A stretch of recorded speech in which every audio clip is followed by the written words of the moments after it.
Comic strip icon Dilbert canceled in multiple newspapers after creator Scott Adams tells the woke to go itself. Kind of surprised it took this long. I'm Jasper Gonzo, and this is what's next. Got him! Got him!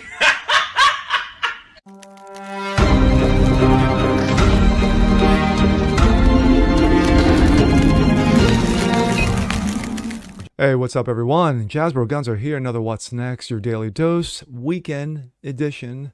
And fall is in on the East Coast, so I hope you guys are enjoying the weekend.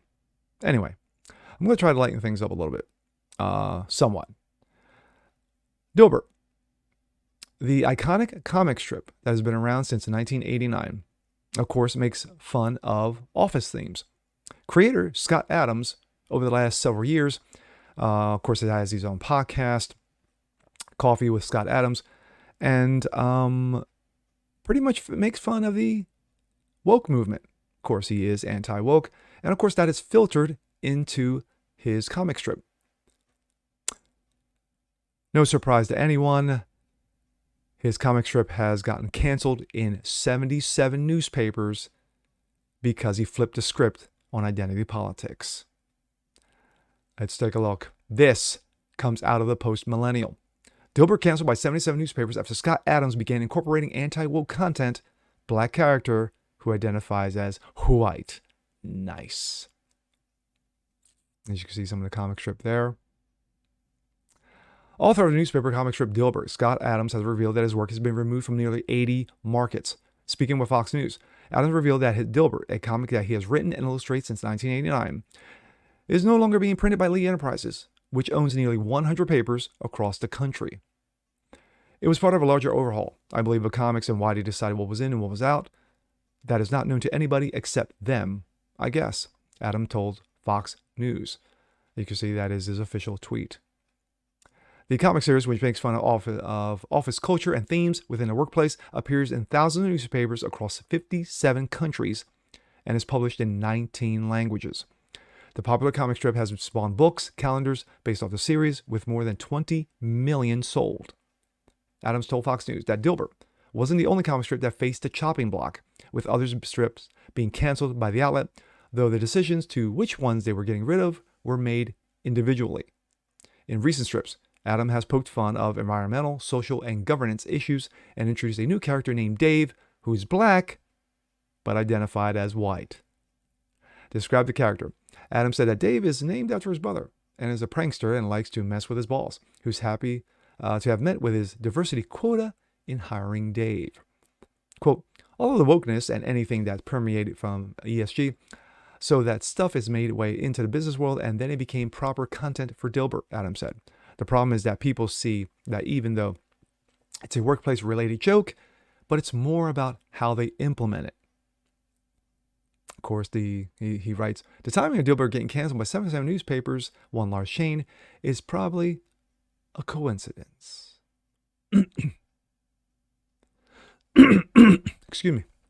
Adam told Fox News that some newspapers have received complaints regarding the content of Dilbert. I'm sure they have.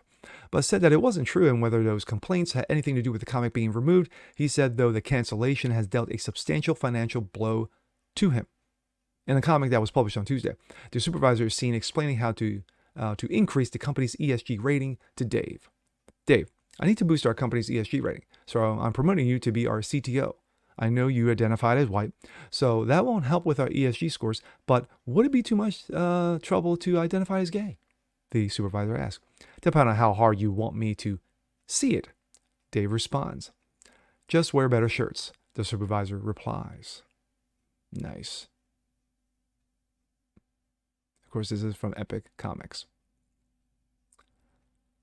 What I do is I talk about how employees handle the situation. It's not about the goal of it, but that's enough to make people think that I must be taking sides politically, he said. That was a quick one. And not surprising. If you watch his podcast, if you listen to his podcast, he goes after the government. He has gone after the Trump administration in years past. Of course, now he's having a field day with Biden. But he believes that a number of comics that were on a chopping block and his may be coincidental, but being that they are dealt with as an individual basis, I don't think he believes that. That as soon as he introduced the new character, the identity politic character, all in fun and tongue-in-cheek, of course, the woke mob woke up, started screaming and going, "Ree!" and clutching their pearls and their panties bunching, got in touch with several newspapers, hence the cancellation. That's just me. But check out Scott Adams' podcast, and I think you'll get a kick out of it. And with that being said, I'm Jazz Berganzo. This is What's Next. Want to see more just like this? Please leave a comment below. Like it, share it, subscribe to it. And we'll catch you guys on the next one. Peace.